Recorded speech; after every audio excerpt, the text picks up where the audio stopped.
میں نے جہاز میں بیٹھنے سے پہلے بیوی کو فون پر بتا دیا تھا کہ آج ہم سب ہوٹل سے کھانا کھائیں گے۔ ابا جی کو بھی بتا دینا، بس میں کچھ گھنٹوں میں پہنچ جاؤں گا، تم سب تیار رہنا۔ میں نے فون بند کیا اور جہاز میں بیٹھ گیا۔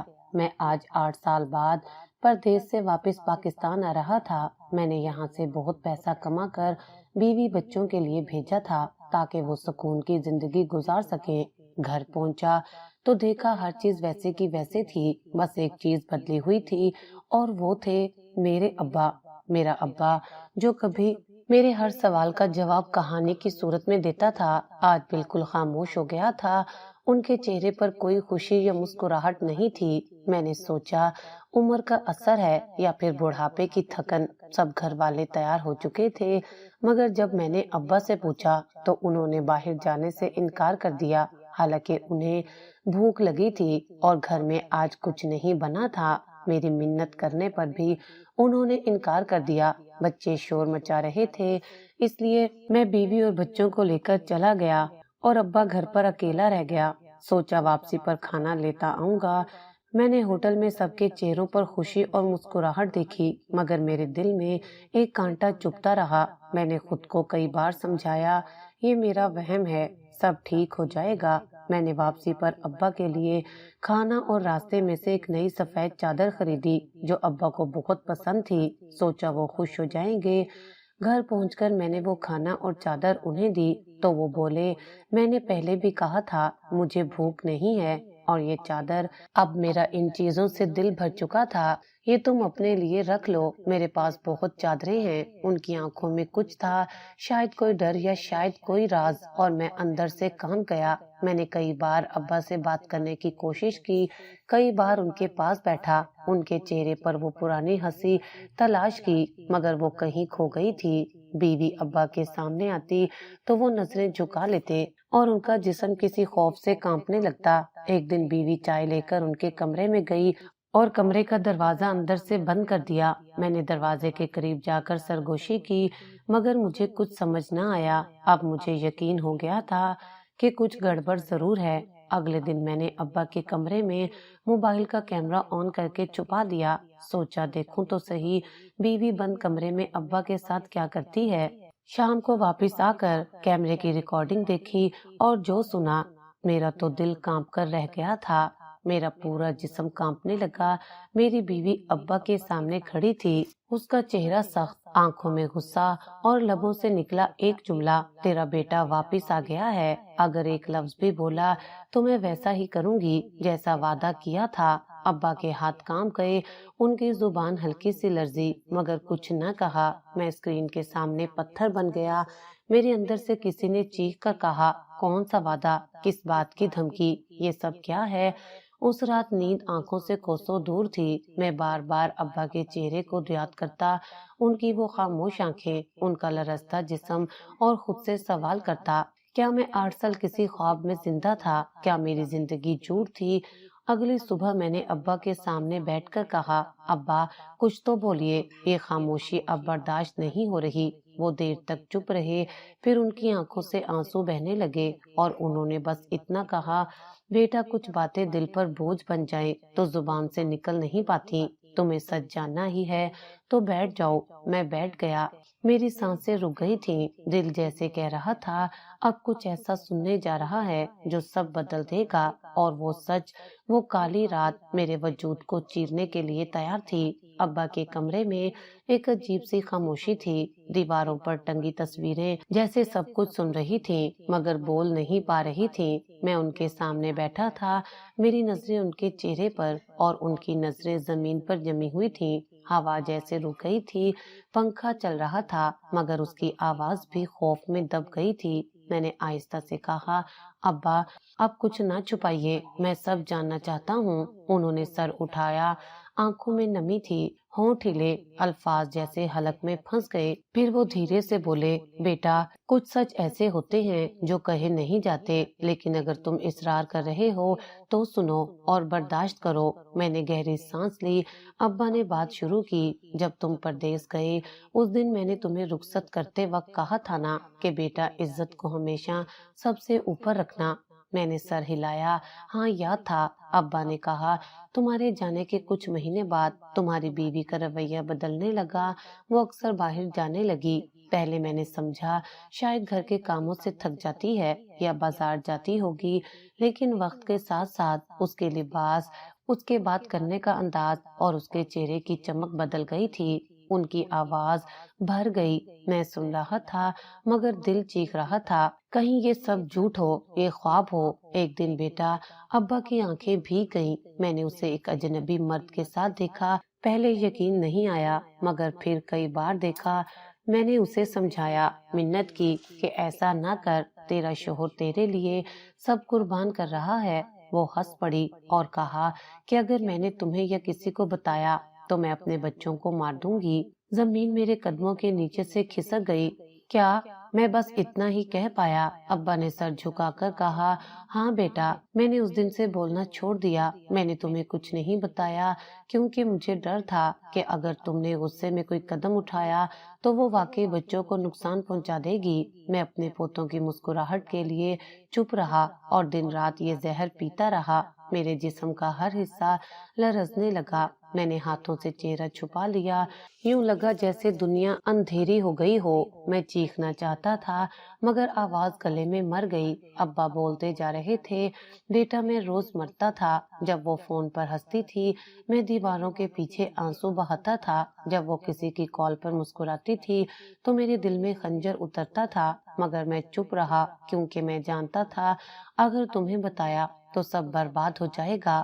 میں نے ان کے ہاتھ تھام لیے۔ ابا، آپ نے مجھے کیوں نہ بتایا؟ میں اتنے سال اندھیرے میں کیوں جیتا رہا؟ انہوں نے آہستہ سے کہا، کیونکہ بیٹا، تمہاری خوشی میری کمزوری تھی۔ میں نہیں چاہتا تھا کہ تم ٹوٹ جاؤ، میں چاہتا تھا تم زندہ رہو اپنے خوابوں کے ساتھ، مگر آج تم خود سچ دیکھ چکے ہو۔ اب میں آزاد ہوں، اب میرے دل کا بوجھ اتر گیا۔ میرے آنسو اب ضبط سے باہر تھے۔ میں اٹھا، باہر نکلا اور صحن کے بیچ کھڑا رہ گیا۔ چاند کی روشنی جیسے میرے سینے پر تیر بن کر اتر رہی تھی۔ دل میں صرف ایک خیال گردش کر رہا تھا، جس کے لیے میں نے 8 سال قربانی دی، وہ میری غیرت کا سودا کرتی رہی۔ میں نے اندر جا کر بیوی کو دیکھا، وہ بچوں کے ساتھ بیٹھی تھی، معصوم چہرہ، جیسے کچھ ہوا ہی نہ ہو۔ میں کچھ لمحے اسے دیکھتا رہا، پھر سیدھا کمرے میں گیا، اپنا سامان سمیٹنے لگا۔ بیوی نے پوچھا، یہ کیا کر رہے ہیں آپ؟ میں نے کہا، ملائیشیا واپس جا رہا ہوں۔ وہ حیران ہو گئی۔ ابا سے پوچھ لیا؟ میں نے کہا، ابا سے اجازت لے لی ہے اور اب واپسی نہیں ہوگی۔ میرے لہجے میں جو آگ تھی وہ شاید اسے محسوس ہو گئی، اس کے چہرے کا رنگ اڑ گیا۔ میں نے بچوں کو دیکھا، پھر ابا کے قدم چومے اور جانے لگا کہ پیچھے سے ابا کی آواز آئی، رک جا بیٹا، سچ جان کر جا ورنہ ضمیر تجھے عمر بھر ستائے گا۔ میں رک گیا۔ ابا کے آنسو، ان کے کپ کپاتے لب اور ان کے دل میں چھپا وہ آخری سچ اب زبان تک آ چکا تھا۔ رات کے 2 بجے کا وقت تھا۔ ابا کے آنسو خشک نہیں ہو رہے تھے اور میرے دل کے اندر کا طوفان تھم نہیں رہا تھا۔ کمرے میں ایک سناٹا تھا مگر وہ خاموشی چیخوں سے زیادہ گونج رہی تھی۔ ابا کی زبان پر الفاظ لرز رہے تھے اور میری آنکھوں میں وہ آگ بھڑک رہی تھی جو برسوں کی دھوکے، دکھ اور ندامت سے جل اٹھی تھی۔ میں نے آہستہ سے کہا، ابا، سب کچھ بتا دیجئے، اب کوئی بات چھپانے کا فائدہ نہیں۔ ابا نے اپنے کپ کپاتے ہاتھوں سے آنسو صاف کیے، پھر دیوار کی طرف نظریں جما کر بولے، بیٹا، جس دن میں نے اسے روکا تھا اس دن میں نے سمجھا تھا کہ شاید وہ شرمندہ ہو جائے گی، لیکن اس کے لہجے میں کوئی شرمندگی نہیں تھی بلکہ زہر تھا۔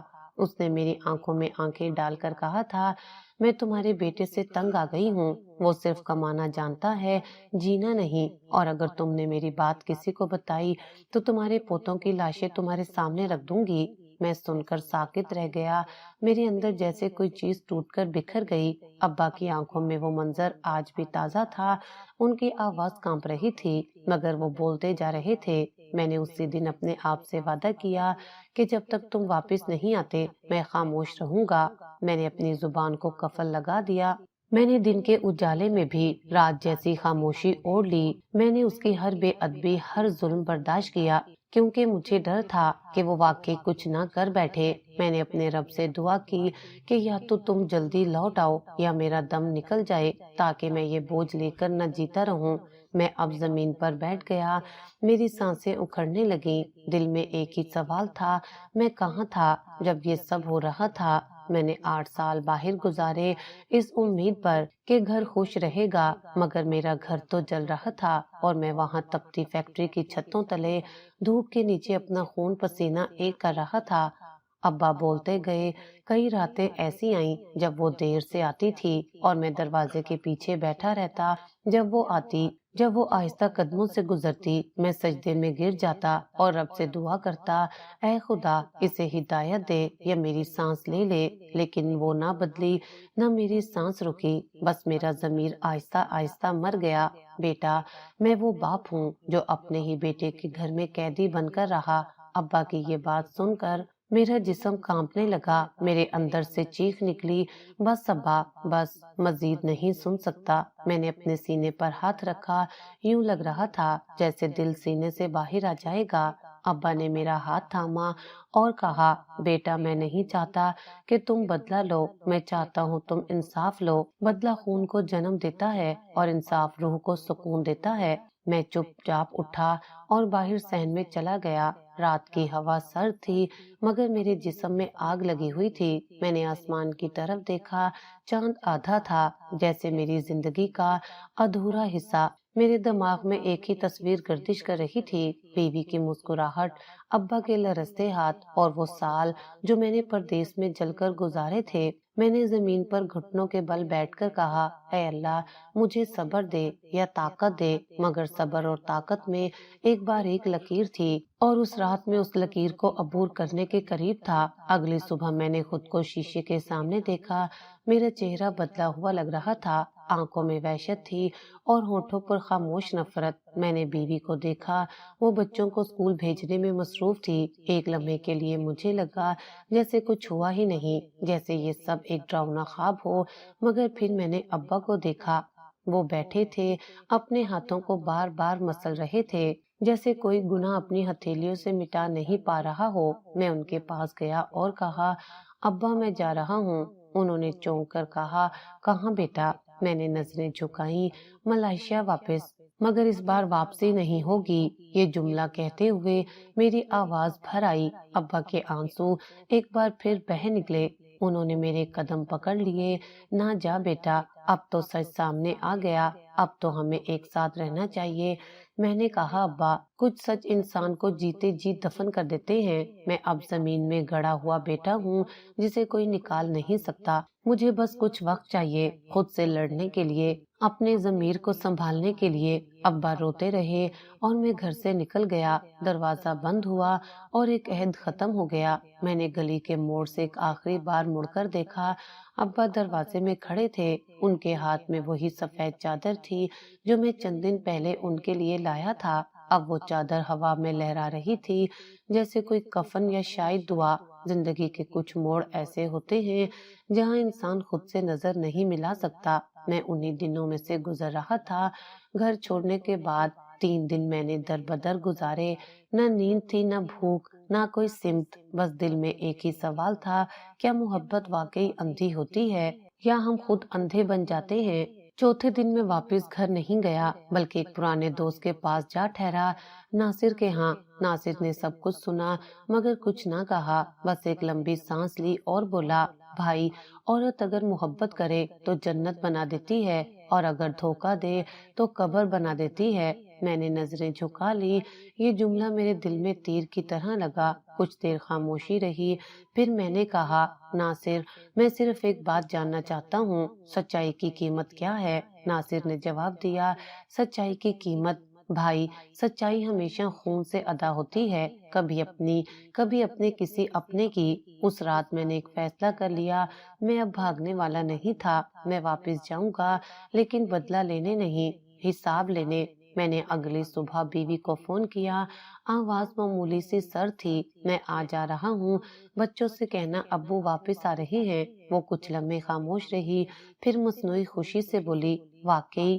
بچے بہت خوش ہوں گے۔ میں نے فون بند کیا مگر مسکرایا نہیں۔ میرے اندر ایک خالی خلا تھا، جیسے محبت اور نفرت دونوں مر چکی ہوں۔ گھر کے دروازے پر پہنچا تو وہی خوشبو تھی جو کبھی دل کو بھاتی تھی، مگر آج وہی خوشبو دم گھونٹنے لگی تھی۔ دروازہ کھلا، وہ سامنے کھڑی تھی، سجی سنوری، چہرے پر وہی نرمی، مگر آنکھوں میں ایک انجانا اضطراب۔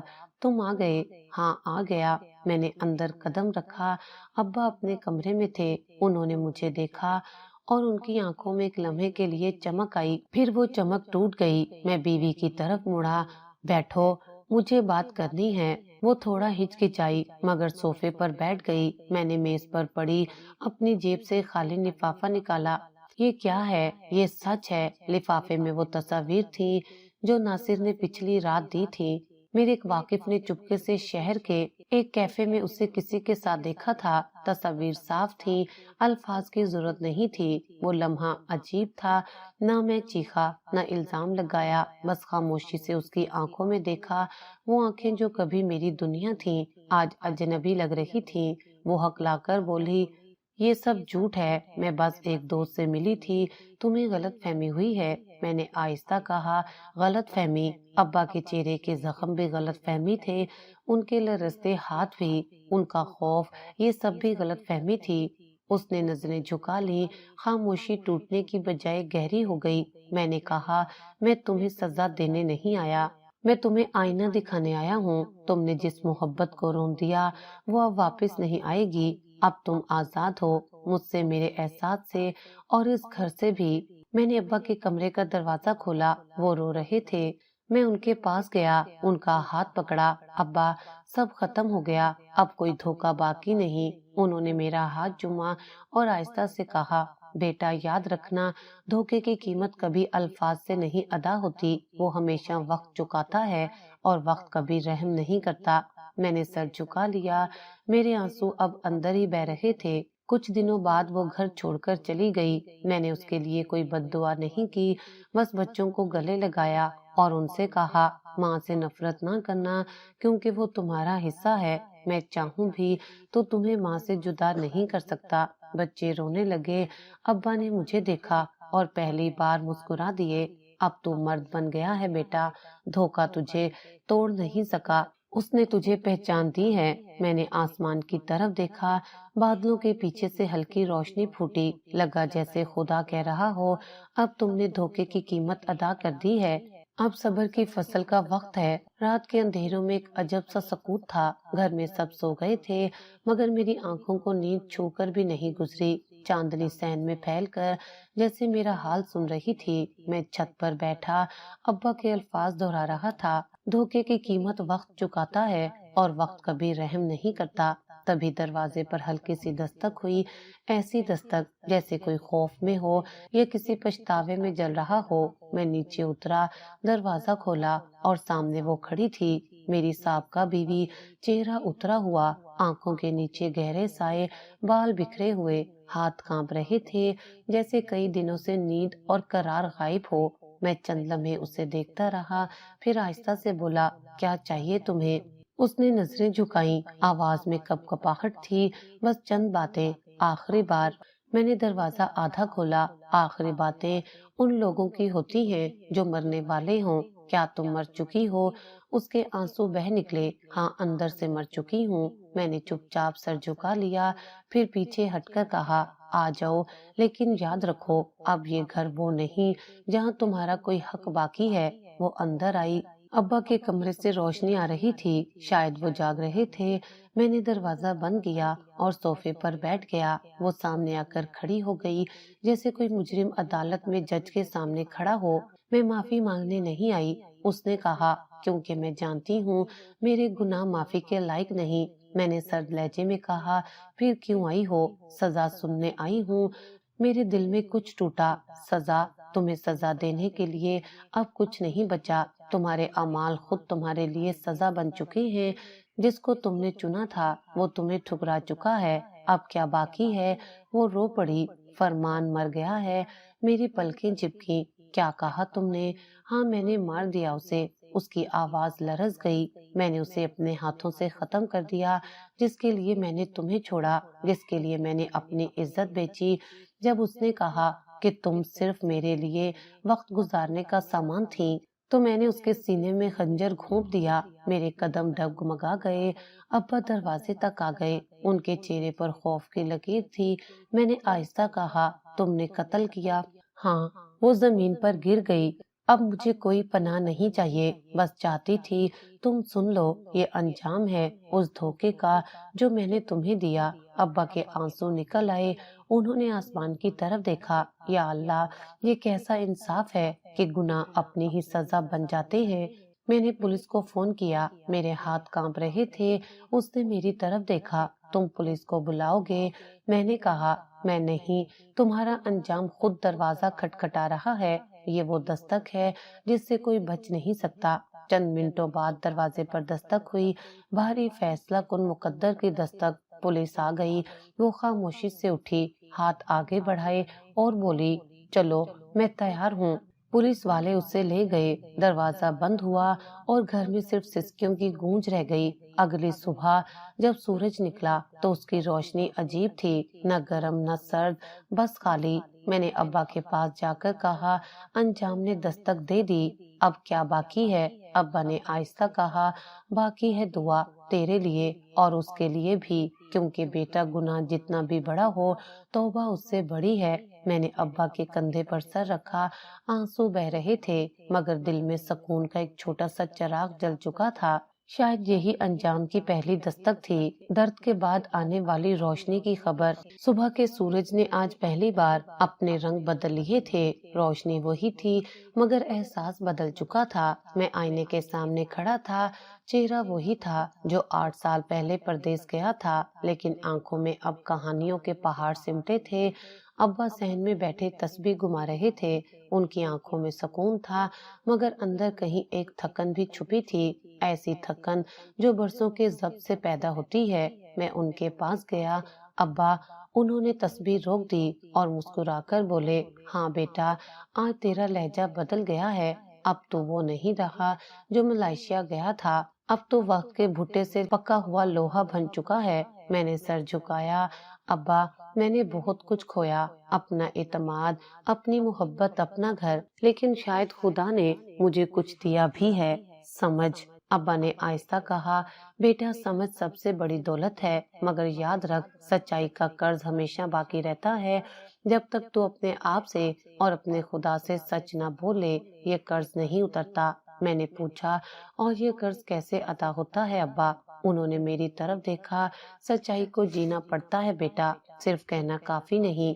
جس نے تمہیں گرا دیا، اس کے بدلے تمہیں کسی کو سنبھالنا ہوگا۔ جس نے تمہیں زخم دیا، تمہیں کسی کے زخم پر مرہم رکھنا ہوگا، تب جا کر سچ کا قرض ادا ہوتا ہے۔ میں دیر تک خاموش رہا۔ ابا کے الفاظ دل میں گھر کر گئے۔ اچانک میرا دل بوجھل ہونے کی بجائے ہلکا ہونے لگا۔ شاید یہی ابا کی بات کا جادو تھا۔ دن گزرتے گئے، میں نے خود کو کام میں ڈال دیا، بچوں کے اسکول، ابا کی دوا اور گھر کے ٹوٹے خوابوں کو آہستہ آہستہ جوڑنے لگا۔ ایک دن اسکول سے بچوں کی ٹیچر کا فون آیا، آپ کے بیٹے نے اسکول میں ایک بچے کو مارا ہے۔ میں فوراً اسکول گیا۔ میرا بیٹا عادل آنکھوں میں آنسو لیے کھڑا تھا۔ میں نے جھک کر پوچھا، کیا ہوا بیٹا؟ اس نے کہا کہ میری ماں جیل میں ہے۔ میں نے اس کے منہ پر مارا، میرے قدم لرز گئے۔ میں نے بیٹے کو سینے سے لگا لیا، بیٹا، کسی کو مارنے سے سچ بدلتا نہیں۔ لوگ ہمیشہ باتیں کریں گے، مگر ہم ان کی باتوں سے نہیں، اپنے عمل سے جواب دیں گے۔ ہم اپنے کردار سے ثابت کریں گے کہ ہم گناہ کے وارث نہیں، سچائی کے بیٹے ہیں۔ وہ رونے لگا اور میں جانتا تھا یہ رونا اس کے معصوم دل سے بوجھ ہٹا رہا ہے۔ گھر واپس آیا تو ابا دروازے پر کھڑے تھے۔ کیسا گزرا دن؟ انہوں نے پوچھا۔ میں نے مسکرا کر کہا، سچائی کا ایک سبق سکھایا ابا، شاید یہی آپ کا قرض تھا جو آج ادا ہونے لگا ہے۔ ابا نے میرا ہاتھ تھاما، بیٹا، سچائی کا قرض کبھی مکمل ادا نہیں ہوتا، یہ نسلوں تک چلتا ہے۔ جو آج تو نے اپنے بیٹے کو سکھایا ہے، کل وہ اپنے بچوں کو سکھائے گا۔ یوں سچائی کا قرض ادا بھی ہوتا ہے اور زندہ بھی رہتا ہے۔ میں نے ان کے قدم چومے۔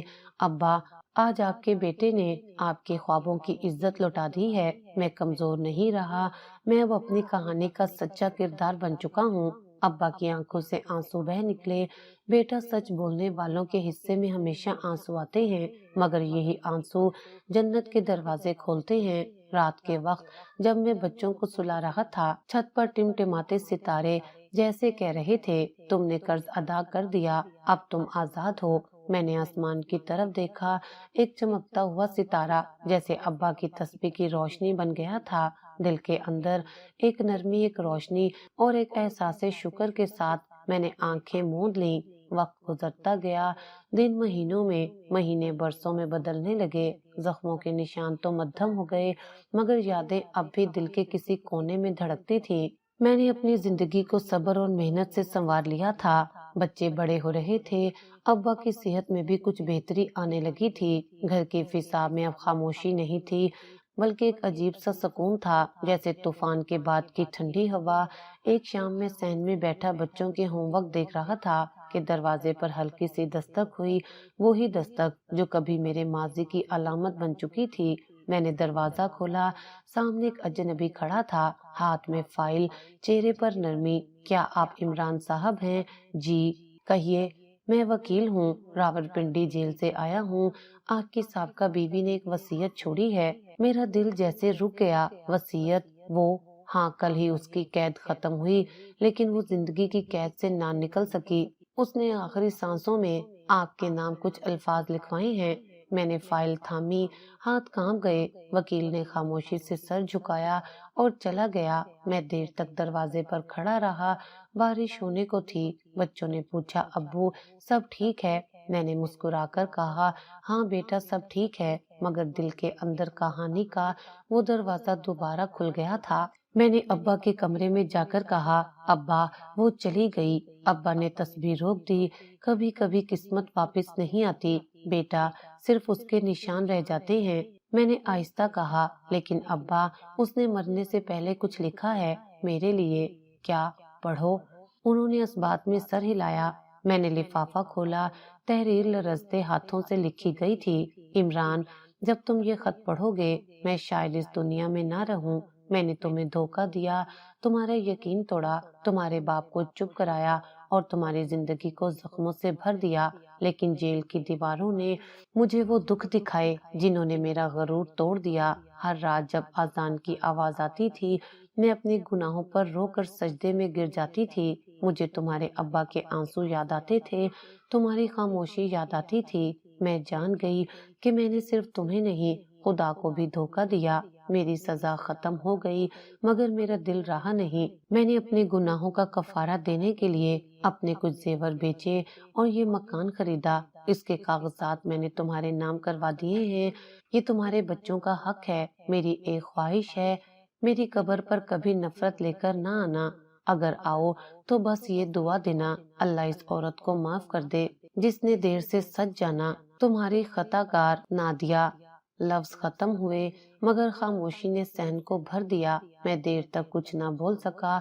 ابا کے آنسو بہہ نکلے۔ بیٹا دیکھا، قسمت واپس آ گئی، مگر اس بار وہ کفارے کی شکل میں لوٹی ہے۔ میں نے خط بند کیا اور کھڑکی سے باہر دیکھا۔ بارش اب تیز ہو چکی تھی، لگا جیسے آسمان بھی اس عورت کے گناہ دھو رہا ہو۔ اگلے دن میں قبرستان گیا، قبر کے کتبے پر اس کا نام دیکھا، نادیہ عمران۔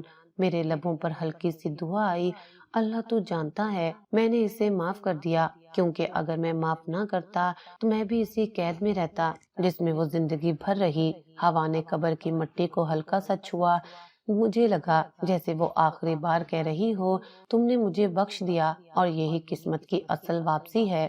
اس رات ابا نے کہا، بیٹا کبھی کبھی معافی سب سے بڑی جیت ہوتی ہے۔ تقدیر نے تجھے لوٹا دیا، دولت نہیں، ایمان کے ساتھ۔ اب تو آزاد ہے۔ میں نے ابا کے قدم چومے اور آسمان کی طرف دیکھا۔ چاند اپنی پوری روشنی میں تھا اور میرے دل میں پہلی بار سکون کی روشنی اتر آئی تھی۔ کہانی یہاں ختم نہیں ہوئی تھی۔ کچھ کہانیاں موت کے بعد بھی زندہ رہتی ہیں، کیونکہ ان کے کردار اپنی مٹی میں سکون نہیں پاتے۔ جب تک سچ کا سورج مکمل طلوع نہ ہو جائے۔ نادیہ کا خط میرے دل میں روز ایک نیا درد جگاتا تھا۔ میں نے خود کو معاف کر دیا تھا، اسے بھی کر دیا تھا، لیکن اس کے الفاظ میں چھپا ایک جملہ میرے ذہن میں گونجتا رہتا تھا: میں نے اپنے گناہوں کا کفارہ دینے کی کوشش کی ہے۔ کیا واقعی کیا اس نے صرف وہ مکان خرید کر یا ایک خط لکھ کر اپنے گناہوں کا بوجھ اتار دیا تھا، یا اس کے پیچھے کوئی اور راز چھپا تھا؟ ایک دن مجھے ایک انجان نمبر سے کال آئی۔ آواز میں کپ کپاہٹ تھی۔ کیا آپ عمران صاحب ہیں؟ میں نادیہ کی جیل کی ساتھی تھی۔ میں خاموش ہو گیا، دل میں ایک عجیب سا خوف اترا۔ جی کہیے۔